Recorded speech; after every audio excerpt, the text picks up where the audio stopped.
आज बिल्कुल press conference होगी क्योंकि आतिशी ने अपने सोशल मीडिया हैंडल से इसकी जानकारी दी थी कि वो सुबह 10 बजे आएगी और ईडी को लेकर एक बड़ा खुलासा करने वाली है। लेकिन इसी बीच ईडी की रेड जो है वो की जा रही है। लेकिन आतिशी की प्रेस कॉन्फ्रेंस कहीं ना कहीं एक्साइज पॉलिसी से जुड़ी हुई है। वो एक्साइज पॉलिसी पर वो क्या कुछ कहेंगी वो थोड़ी देर में साफ हो जाएगा। लेकिन ईडी की रेड दिल्ली जल बोर्ड में जो टेंडर्स दिए गए हाल फिलहाल में उसमें किस तरीके से नियमों का उल्लंघन किया गया उसको देखकर ईडी जो है वो रेड कर रही है। विभव के घर पर रेड की जा रही है। विभव महत्वपूर्ण कर रही है। विभव करने वाली हूं।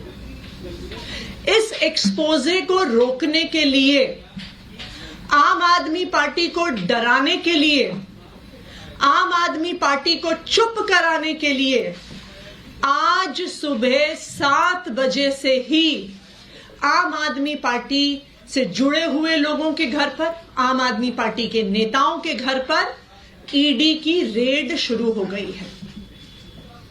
हमारे सांसद और आम आदमी पार्टी के ट्रेजरर एनडी गुप्ता जी के घर पे रेड हो रही है।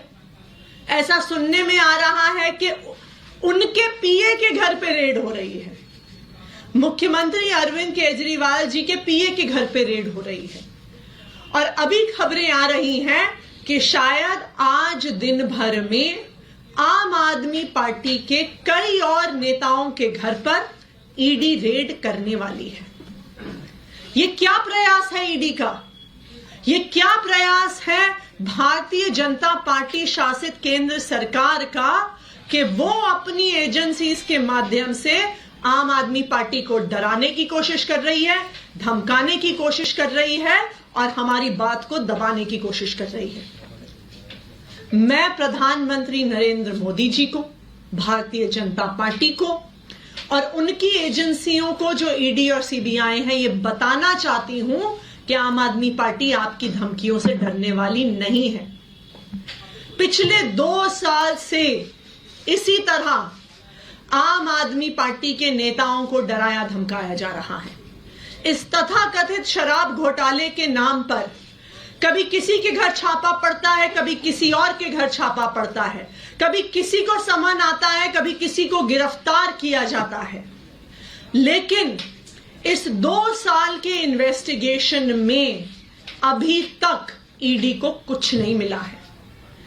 किसी भी क्रिमिनल इन्वेस्टिगेशन में 3 चीजें महत्वपूर्ण होती हैं। सबसे पहले रिकवरी ऑफ मनी, जिसकी लॉन्ड्रिंग हुई है। ED prevention of money laundering act के तहत केस करता है तो सबसे पहली और सबसे जरूरी चीज है कि ईडी को रिकवरी ऑफ मनी करनी पड़ेगी। लेकिन 2 साल में सैकड़ों रेड के बाद भी 1 रुपए की भी रिकवरी ईडी नहीं कर पाई है। किसी भी केस में दूसरी महत्वपूर्ण चीज होती है सबूत। लेकिन 2 साल के बाद भी कोई भी पुख्ता सबूत ईडी को नहीं मिला है और ये कोर्ट ने भी बार बार पूछा है कि सबूत सामने रखिए। किसी भी केस में तीसरी महत्वपूर्ण चीजें होती हैं स्टेटमेंट्स, यानी कि गवाही। ईडी का जो सारा केस है वो सिर्फ और सिर्फ गवाही पर और कई गवाहों को, कई अक्यूज्ड को सरकारी गवाह बनाकर और उन्होंने जो स्टेटमेंट्स दी हैं उसके आधार पर बना हुआ है।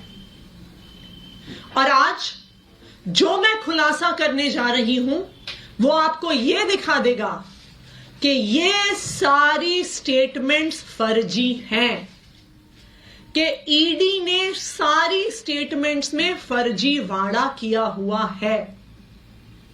जैसा कि आपको पता है कि जब कई ऐसी स्टेटमेंट्स किसी अक्यूज से, किसी सरकारी गवाह से, किसी विटनेस से ली गई, उसके बाद कई विटनेस सामने आए और उन्होंने ये कहा कि उनसे स्टेटमेंट दबाव पूर्वक डलवाया गया, लिखवाया गया।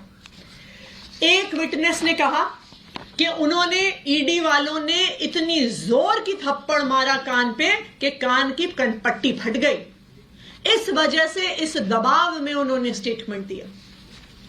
एक विटनेस ने कहा कि उनको यह कहा गया कि अगर आप नेताओं के खिलाफ बयान नहीं दिया तो हम देखेंगे कि तुम्हारी बेटी कॉलेज कैसे जाती है। एक और विटनेस को डराया गया, उसको कहा कि तेरी बीवी को अरेस्ट कर लेंगे, तेरी बीवी को जेल के अंदर डाल लेंगे अगर तुमने आम आदमी पार्टी के नेताओं के खिलाफ स्टेटमेंट नहीं दिया। तो बार बार बार बार अलग अलग लोगों को डरा के धमका के गलत स्टेटमेंट साइन कराए गए। अब कैसे पता चलेगा कि जो स्टेटमेंट ईडी ने कोर्ट में सबमिट करी है क्या वो सही थी स्टेटमेंट? क्या गवाह ने कुछ और कहा था? क्या वो डरा धमका के ली गई है? इस देश में पुलिस के द्वारा, इन्वेस्टिगेटिंग एजेंसीज के द्वारा इस प्रकार का डराना धमकाना रोकने के लिए 2020 में सुप्रीम कोर्ट ने एक ऑर्डर दिया था। ये एक बहुत फेमस ऑर्डर है, Paramvir Singh Saini versus Baljit Singh and others. 2020 का सुप्रीम कोर्ट का ये ऑर्डर है और इस ऑर्डर के तहत किसी भी इन्वेस्टिगेटिंग एजेंसी को अपनी इंटेरोगेशन सीसीटीवी कैमरा की निगरानी में करनी होती है।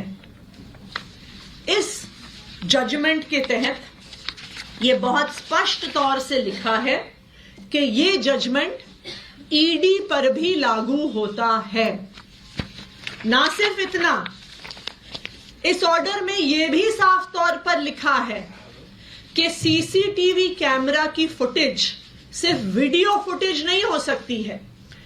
इसमें लिखा है CCTV cameras that have to be installed must necessarily consist of audio as well as video footage. यह सुप्रीम कोर्ट का आदेश है। क्यों? क्योंकि अगर ऑडियो और वीडियो फुटेज नहीं होगी तो यह सबूत नहीं बचेगा कि क्या किसी विटनेस को डराया गया, क्या किसी विटनेस को धमकाया गया। जो विटनेस ने बोला और जो कागज में लिखा गया, क्या वो एक ही चीज है या वो अलग अलग चीज है? इसीलिए सुप्रीम कोर्ट ने यह आदेश दिया। इसी आदेश को रीआइटरेट किया सीबीआई के स्पेशल कोर्ट में एक्साइज पॉलिसी मैटर में ही जस्टिस एम.के. नागपाल ने, और यह किया उन्होंने 19 जुलाई को, जब एक अक्यूज्ड ने ईडी की सीसीटीवी की फुटेज मांगी। तो इसी सुप्रीम कोर्ट के ऑर्डर का हवाला देते हुए एम.के. नागपाल जी ने कहा कि यह हर विटनेस का, हर अक्यूज्ड का अधिकार है कि उन्हें सीसीटीवी फुटेज मिले with audio and with video. अब आप सुनिए, अब मैं आपको एक ऐसा फैक्ट बताने वाली हूं जिससे आपके रोंगटे खड़े हो जाएंगे। जब तो सुन रहे थे आप आतिशी को, जो बता रही थी कि कैसे हमारे नेताओं पर जो ईडी की जो रेड चल रही है उनके पास फिलहाल कोई सबूत नहीं है। और उन्होंने ये भी कहा कि जिस तरीके से गवाहों के बयान हुए हैं, उनको प्रेशराइज किया गया है, मारा पीटा गया है, ईडी ने पैसा बरामद नहीं किया है, ये भी आतिशी की ओर से कहा गया। और दरअसल ये भी कहा गया कि गवाहों को धमकाया गया, आपको परेशान करने की कोशिश की गई। सुजाता, तो आपने सुना, आतिशी सिंह ने एक बार फिर गंभीर आरोप लगाए हैं ईडी पर और यह भी कहा कि आज प्रेस कॉन्फ्रेंस से पहले जानबूझकर दबाव बनाने के लिए रेड डाली गई है। सीसीटीवी कैमरा लगा हुआ था। यह पूरी प्रक्रिया सीसीटीवी कैमरा की निगरानी में हुई। लेकिन जब वो स्टेटमेंट कोर्ट में जमा कराई गई तो अक्यूज्ड ने देखा कि जो बात कमरे के अंदर हुई थी और जो बात कागज पर आई है वो दोनों अलग अलग हैं।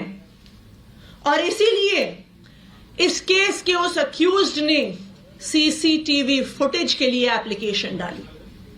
और आपको पता है, जब ईडी ने वो फुटेज दी तो उन्होंने उस फुटेज का ऑडियो डिलीट कर दिया। सिर्फ वीडियो फुटेज दी गई, ऑडियो फुटेज डिलीट कर दी गई और सारा एविडेंस कि वास्तविक तौर पे उस कमरे में क्या बात हुई थी, उस सारे एविडेंस को ईडी द्वारा डिलीट कर दिया गया है।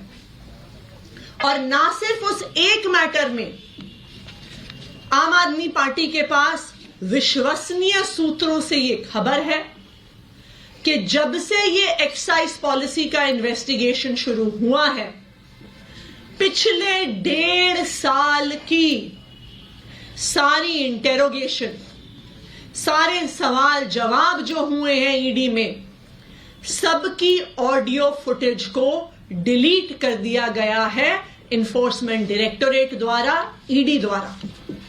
ये क्या दिखाता है कि जो एक तो रिकवरी नहीं हुई, सबूत नहीं मिला, और जो स्टेटमेंट्स थी, जो एकमात्र आधार थी ईडी के केस का, वो सारी स्टेटमेंट्स भी फर्जी हैं।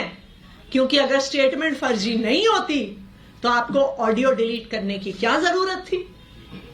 तो आज देश के सामने ये बात आ गई है कि यहां पे घोटाले की जांच नहीं हो रही है, ईडी की इस जांच में ही घोटाला है। आज मैं ईडी से पूछना चाहती हूं, मेरा पहला सवाल ईडी से, कि ये